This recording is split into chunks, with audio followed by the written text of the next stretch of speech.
Hey everyone, welcome to study vibes English for class 8। आज के video में हम डिस्कस करेंगे हनी ड्यू का चैप्टर 2 द सुनामी। सबसे पहले बात करते हैं कि ये सुनामी होती क्या है। सुनामी जो वर्ड है, जब आप इसकी स्पेलिंग लिखेंगे तब लिखेंगे TSUNAMI, लेकिन जब आप इसको प्रोनाउंस करेंगे तब आप टी को साइलेंट रखेंगे। तो एकदम ध्यान से इस चीज़ को याद रखना। सुनामी का मतलब होता है ऐसी लार्ज पावरफुल सी वेव्स जो किस वजह से आती हैं, जब कभी भी समुद्र के आसपास अर्थक्वेक आता है या वॉल्केनिक इरप्शंस होती हैं तो क्या होता है, बहुत बड़ी बड़ी पावरफुल लहरें आती हैं और वो इतनी पावरफुल होती हैं कि अपने साथ बहुत सारा पानी लेकर आती हैं और जो भी उसके नीचे आ जाता है उस सबको वो तबाह कर देता है। सुनामी का एक इंसिडेंट्स का एक पूरा सीरीज़ जो है वो हमें इस चैप्टर में दे रखा है। यहाँ पर हम जितनी भी स्टोरीज़ को पढ़ेंगे इस चैप्टर में वो अंडमान एंड निकोबार आइलैंड और थाईलैंड की कुछ स्टोरीज़ हैं। 26 दिसंबर 2004 या फिर 26 दिसंबर 2004 को एक सुनामी जो है वो थाईलैंड और कुछ इंडिया के पार्ट्स में आई थी और अंडमान एंड निकोबार आइलैंड को भी हिट किया था उस सुनामी ने। तमिलनाडु का जितना भी कोस्ट है, समुद्र के किनारे हैं, वहाँ तक ये सुनामी पहुँच गई थी।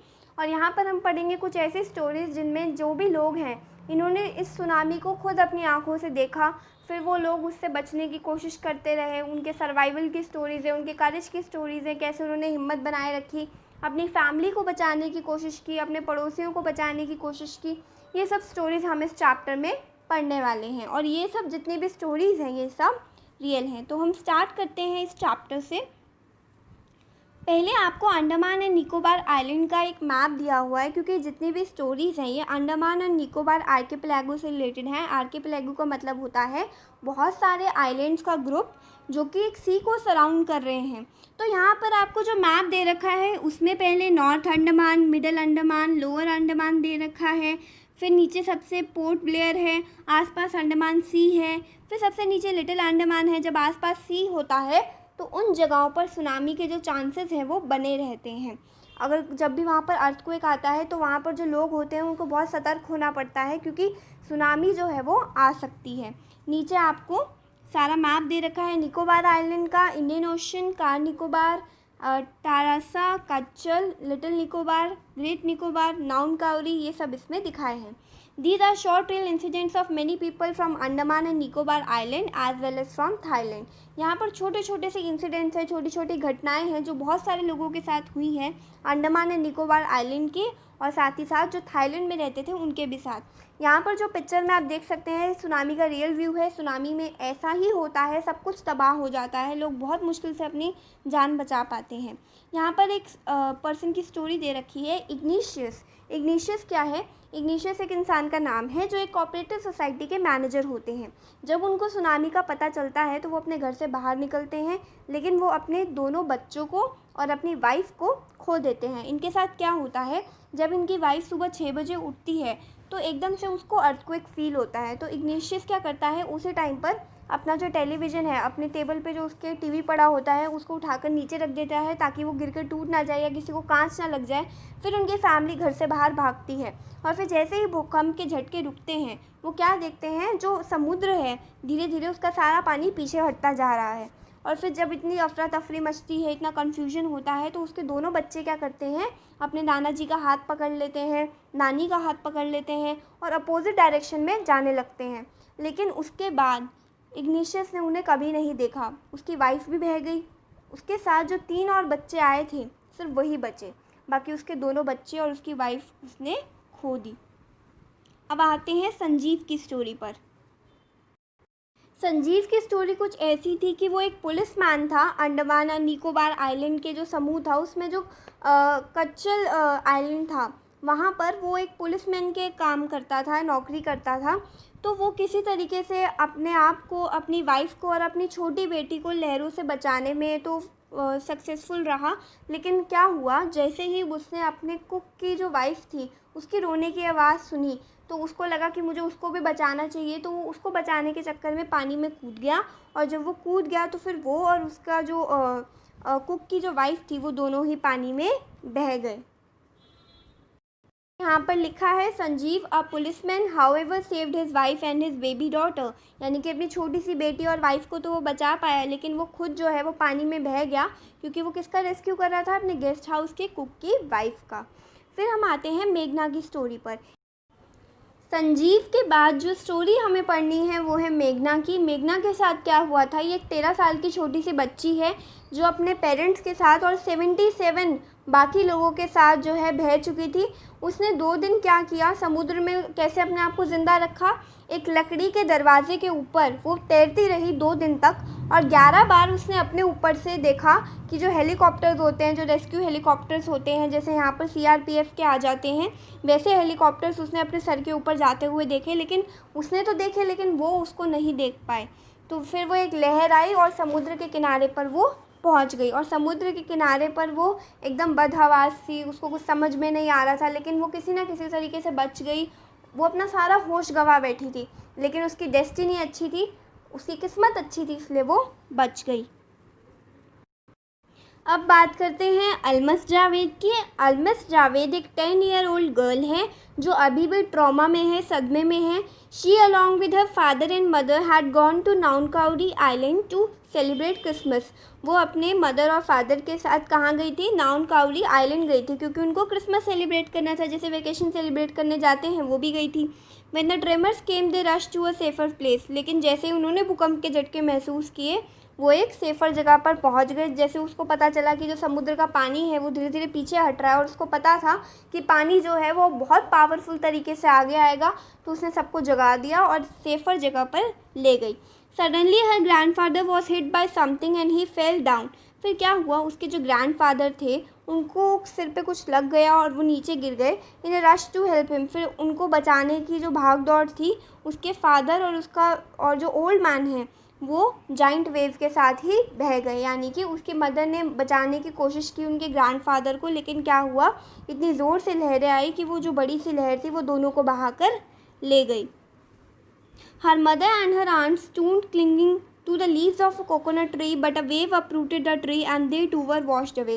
उसकी जो मदर थी और उसकी जो आंट्स थी, जैसे कि जो मासी वगैरह होती हैं, वो भी क्या थी, जो कोकोनट ट्री होता है उसके लीव्स पर अपने आप को बचाकर बैठी हुई थी। लेकिन क्या हुआ, इतनी ज़ोर से एक लहर आई कि जो ट्री थी वो पूरा का पूरा ट्री ही उखड़ गया और वो दोनों भी पानी के साथ बह गए। Almas herself took a log of wood and climbed on it and fainted. When she woke up, she was in the hospital. और अलमस ने भी क्या किया, वो एक लकड़ी का जो टुकड़ा होता है एक बड़ा सा, उसके ऊपर जो पेड़ का टूटा हुआ टुकड़ा होता है उसके ऊपर चढ़ गई, और जब जैसे ही उसको होश आया तो उसने क्या देखा कि वो तो हॉस्पिटल में है। नेक्स्ट स्टोरी एक छोटी सी बच्ची टिली स्मिथ की है। Tilly, a 10-year-old girl who saved her family and many other tourists from the deadly tsunami। यहाँ पर टिली की आपको पिक्चर दे रखी है। टिली स्मिथ एक 10 साल की छोटी सी बच्ची थी।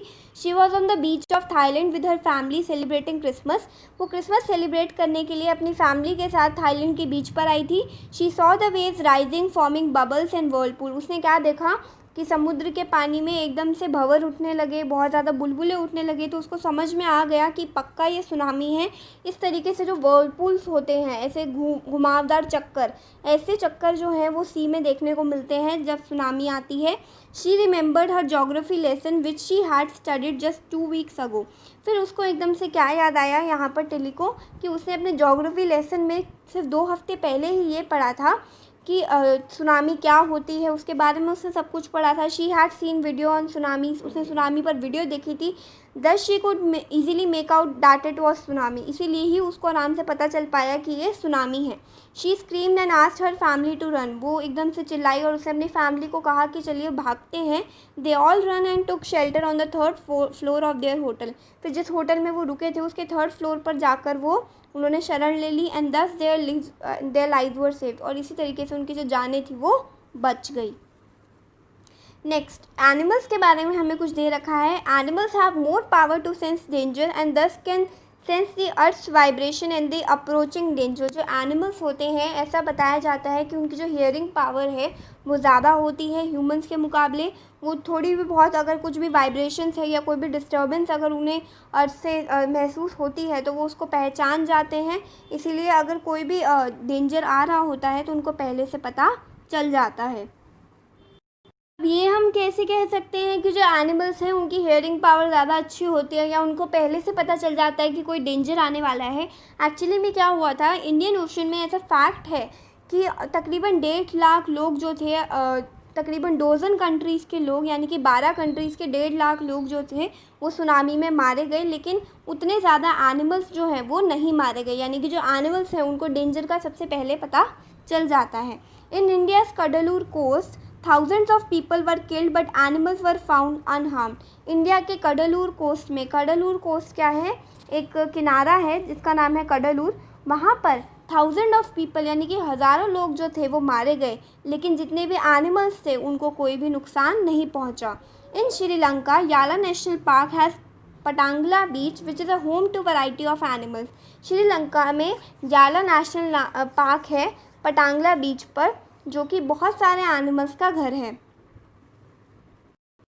अब जो यहाँ पर याला नेशनल पार्क है उसके बारे में आपकी बुक में एक बहुत इंपॉर्टेंट इन्फॉर्मेशन दी है कि जो याला नेशनल पार्क है श्रीलंका में, वहाँ पर बहुत से एलिफेंट्स रहते हैं, लेपर्ड रहते हैं और तकरीबन 130 स्पीशीज़ हैं बर्ड्स की।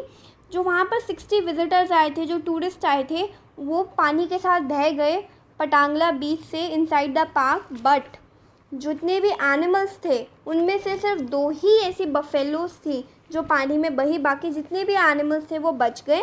तकरीबन 1 घंटे पहले ही जैसे ही सुनामी आने वाली थी, जितने भी याला नेशनल पार्क के लोग थे उन्होंने क्या देखा कि जो 3 एलिफेंट्स हैं वो पटांगला बीच से क्या कर रहे थे, भाग रहे थे। और एक श्रीलंकन जेंटलमैन ने क्या देखा जो कि उस किनारे के पास ही रहता था पटांगला बीच पर, उन्होंने क्या देखा कि उनके जो 2 डॉग्स थे जो कि बीच पर बार बार कहते थे कि उनको वॉक के लिए जाना है, वॉक के लिए जाना है। जनरली जो डॉग्स होते हैं वो वॉक पे जाने के लिए काफ़ी एक्साइटेड होते हैं, लेकिन इस बार क्या हुआ, they are usually excited to go on this outing he said. उन्होंने कहा कि वो तो यूजुअली एक्साइटेड रहते थे, but on that day they refuse to go and most probably saved his life.